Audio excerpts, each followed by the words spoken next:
Assalamualaikum warahmatullahi wabarakatuh. Alhamdulillahirabbil alamin wa bihi nasta'in amma ba'du. Halo teman-teman, bagaimana kabarnya? Semoga tetap dilindungi oleh Allah Subhanahu wa taala ya. Amin ya robbal alamin. Teman-teman, dalam presentasi kali ini kami akan menyampaikan materi yang berjudul Bukti Audit. Sebelumnya, kami dari kelompok 3 beranggotakan 3 orang. Yang pertama ada Sally Hairunisa dengan NIM 19142008. Selanjutnya ada Ia Teratini dengan NIM 19142002. Dan saya sendiri, Lia Amelia dengan NIM 19142022. Baik teman-teman, saya meminta teman-teman untuk menyimak video dari awal hingga akhir ya, sehingga materi yang kami sampaikan dapat menyerap dan dapat dipahami oleh teman-teman semua. So, langsung saja ke video pembahasan selanjutnya. Baik, materi yang pertama adalah tujuan umum audit. Tujuan umum audit atas laporan keuangan adalah untuk menyatakan pendapat atas kewajaran laporan keuangan dalam semua hal yang material sesuai dengan prinsip akuntansi berterima umum di Indonesia. Kewajaran laporan keuangan dinilai berdasarkan asersi yang terkandung dalam setiap unsur yang disajikan dalam laporan keuangan. Asersi manajemen dan tujuan audit. Tujuan umum audit atas laporan keuangan adalah untuk menyatakan pendapat apakah laporan keuangan klien disajikan secara wajar dalam semua hal yang material sesuai dengan prinsip akuntansi berterima umum di Indonesia. Karena kewajaran laporan keuangan sangat ditentukan integritas, berbagai asersi manajemen yang terkandung dalam laporan keuangan, maka hubungan antara asersi manajemen dengan tujuan umum audit dapat dilukiskan dalam gambar berikut. Bisa kita lihat di sini ada tabel hubungan asersi manajemen dan tujuan umum audit. Di bagian asersi manajemen ada keberadaan atau keterjadian. Dan di sebelahnya tujuan umum audit ada aktiva dan kewajiban entitas ada pada tanggal tertentu dan transaksi pendapatan dan biaya terjadi dalam periode tertentu. Selanjutnya di asersi manajemen ada kelengkapan. Di tujuan umum audit ada semua transaksi dan semua rekening yang seharusnya telah disajikan dalam laporan keuangan. Di asersi manajemen ada hak dan kewajiban. Di tujuan umum audit ada aktiva adalah hal entitas dan hutang adalah kewajiban entitas pada tanggal tertentu. Di asersi manajemen ada penilaian atau alokasi. Di tujuan umum audit ada komponen aktiva, hutang, pendapatan, dan biaya telah disajikan dalam laporan keuangan pada jumlah yang semestinya. Di asersi manajemen ada penyajian dan pengungkapan. Di tujuan umum audit ada komponen tertentu dalam laporan keuangan telah digolongkan, digambarkan, dan diungkapkan secara semestinya. Selanjutnya ada standar pekerjaan lapangan ketiga. Pembahasan tentang bukti audit ini didasarkan atas standar pekerjaan lapangan ketiga yang berbunyi, bukti kompeten yang cukup harus diperoleh melalui inspeksi, pengamatan, permintaan keterangan, dan konfirmasi sebagai standar yang layak untuk menyatakan pendapat atas laporan keuangan yang diaudit. Ada 4 kata penting dalam standar tersebut yang perlu dijelaskan, yaitu 1. Bukti, 2. Cakup, 3. Kompeten, dan 4. Sebagai dasar yang layak. Tipe bukti audit. Apa sih tipe bukti audit? Nah, tipe bukti audit itu terbagi menjadi 2. Yang pertama, tipe data akuntansi. Yang kedua, tipe informasi penguat. Nah, apa sih tipe data akuntansi? Nah, tipe data akuntansi ini terbagi menjadi 2 lagi. Yang pertama, pengendalian intern, dan yang kedua, catatan akuntansi. Nah, yang pertama kan pengendalian intern. Apa sih pengendalian intern itu? Nah, pengendalian intern yang dibentuk dalam setiap kegiatan perusahaan dapat digunakan untuk mengecek ketelitian dan keandalan data. Nah, maksud di sini itu yaitu pengendalian intern itu yaitu untuk mengecek ketelitian dan keandalan kekuatan dari data itu tersendiri. Nah, yang kedua yaitu catatan akuntansi. Nah, apa sih catatan akuntansi itu? Catatan akuntansi adalah jurnal, buku besar, dan buku pembantu. Merupakan catatan akuntansi yang digunakan oleh klien untuk mengelola transaksi keuangan guna menghasilkan laporan keuangan. Dengan demikian, catatan akuntansi merupakan bukti audit bagi auditor mengenai pengelolaan transaksi keuangan yang telah dilakukan oleh klien. Nah, sehingga transaksi ini menjadi bukti pencatatan akuntansi ini menjadi lebih kuat lagi untuk buktinya. Nah, tipe bukti audit yang kedua yaitu tipe informasi penguat. Nah, tipe informasi penguat ini dibagi menjadi beberapa. Yang pertama, bukti fisik. Yang kedua, bukti dokumenter. Yang ketiga, perhitungan. Dan yang keempat, bukti lisan. Yang kelima, perbandingan. Yang keenam, bukti dari spesialis. Nah, yang pertama dari tipe informasi penguat ini yaitu bukti fisik. Apa sih bukti fisik itu?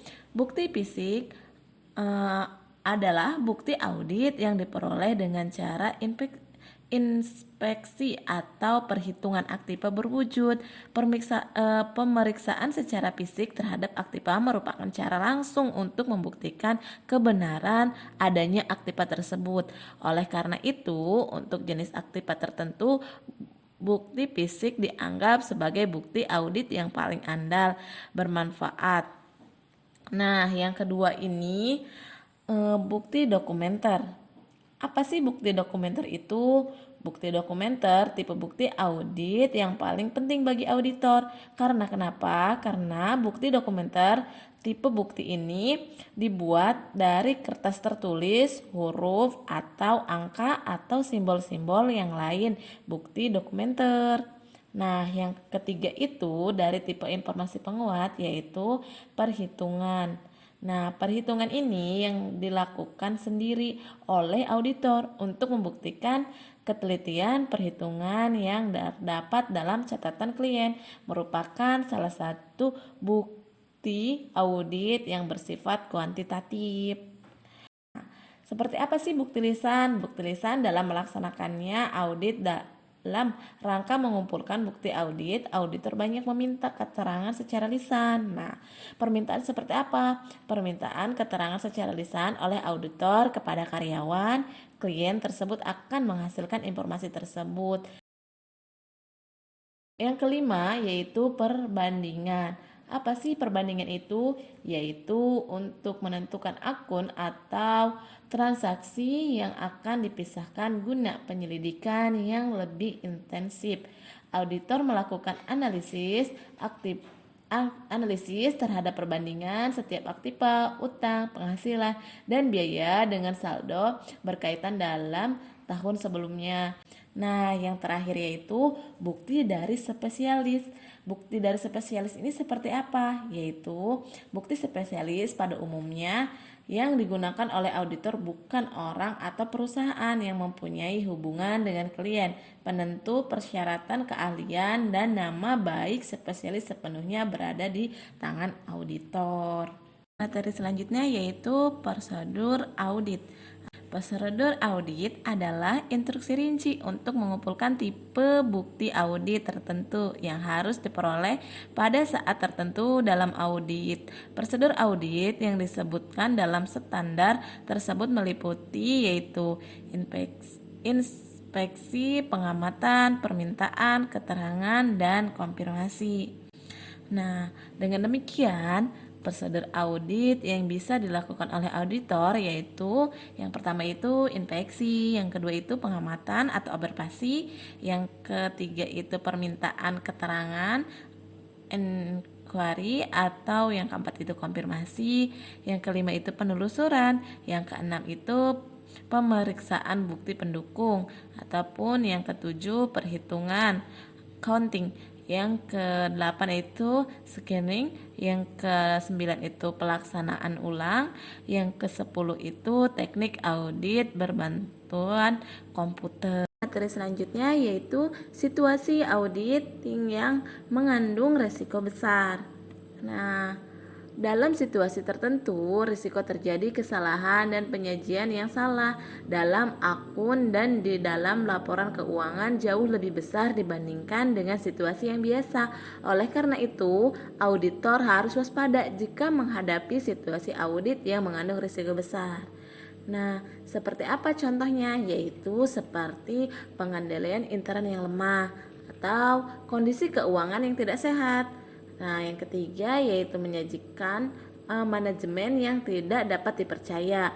Yang keempat, penggantian auditor. Yang kelima, perubahan tarif atau peraturan pajak atas laba. Yang keenam yaitu usaha yang bersifat spekulatif, dan yang ketujuh transaksi perusahaan yang komparatif. Baik, saya akan menjelaskan materi selanjutnya, yaitu materi ketujuh mengenai keputusan yang harus diambil oleh auditor berkaitan dengan bukti audit. Dalam proses pengumpulan bukti audit, auditor melakukan 4 pengambilan keputusan yang saling berkaitan. Yang pertama yaitu penentuan prosedur audit yang akan digunakan. Untuk mengumpulkan bukti audit, auditor menggunakan prosedur audit. Daftar prosedur audit untuk seluruh audit unsur tertentu disebut dengan program audit. Yang kedua, penentuan besarnya sampel. Auditor dapat menentukan besarnya sampel yang berada dari suatu unsur dengan unsur yang lain dalam populasi yang sedang diperiksa. Keputusan mengenai banyak unsur yang harus diuji harus diambil oleh auditor untuk setiap prosedur audit. Yang ketiga yaitu penentuan unsur tertentu yang dipilih sebagai anggota sampel. Setelah besarnya sampel ditentukan untuk prosedur audit tertentu, auditor masih harus memutuskan unsur mana yang akan dipilih sebagai anggota sampel untuk diperiksa. Yang keempat yaitu penentuan waktu yang cocok untuk melaksanakan prosedur audit. Karena audit terhadap laporan keuangan meliputi suatu jangka waktu tertentu, biasanya 1 tahun, maka auditor dapat mulai mengumpulkan bukti audit segera setelah awal tahun. Dan karena audit biasanya baru dapat diselesaikan beberapa minggu atau bulan setelah tanggal neraca, maka prosedur audit dapat digunakan pada awal tahun yang diaudit. Materi yang terakhir yaitu materi ke-8 mengenai hubungan antara asersi manajemen dalam laporan keuangan, tujuan khusus audit, dan pengujian substansif. Dalam gambar menjelaskan penggunaan asersi dalam pembuatan tujuan khusus audit dan dalam perencanaan pengujian substansif.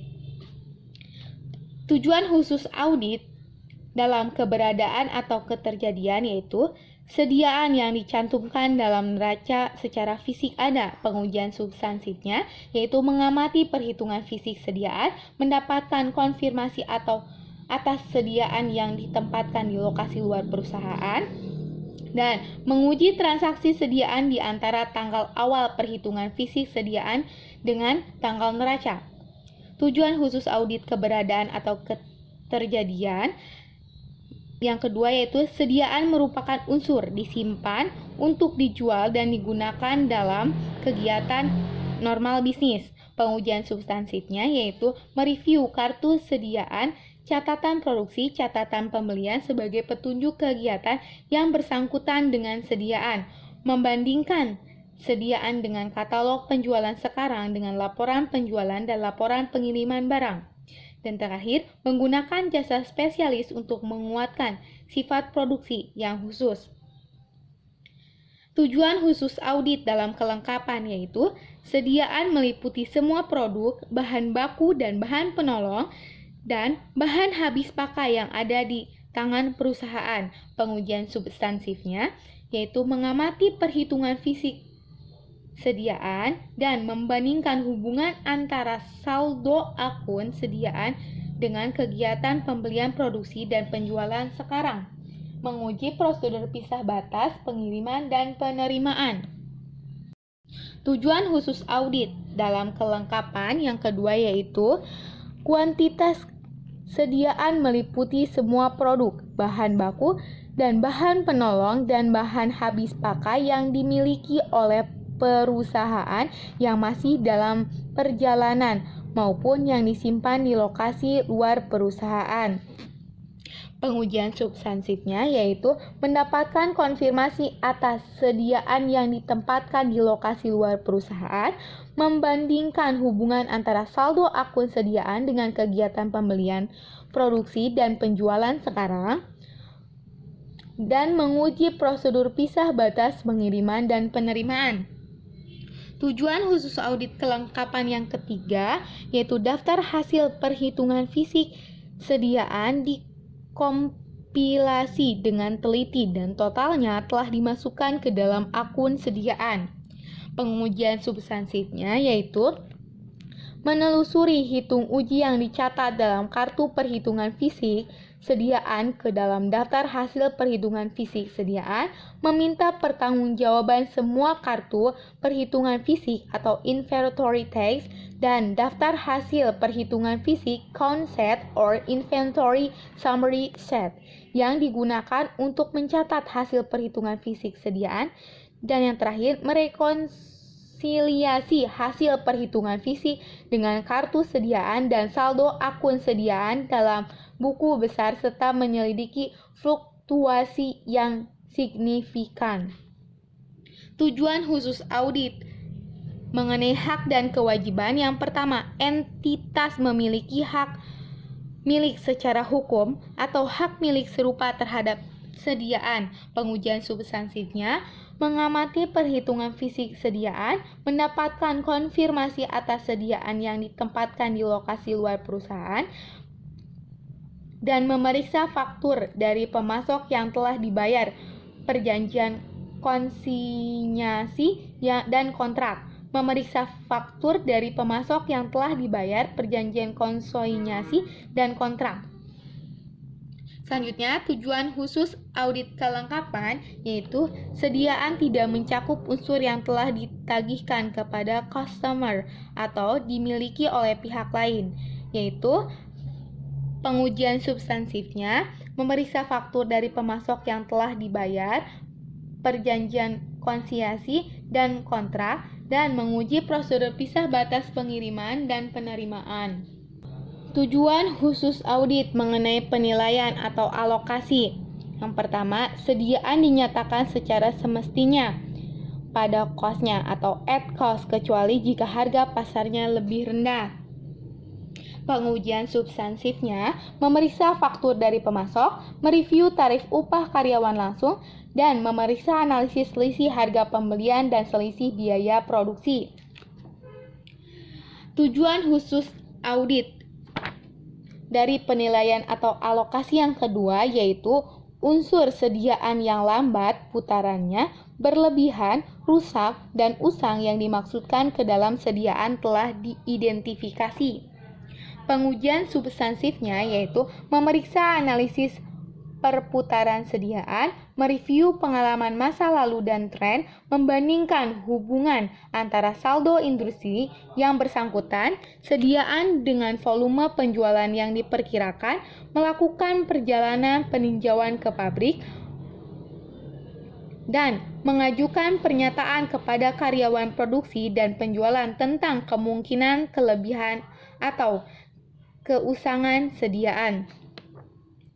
Tujuan khusus audit penilaian atau alokasi yang terakhir yaitu sediaan dikurangi jika semestinya demikian ke cost pengganti atau replacement cost atau nilai bersih yang dapat direalisasikan.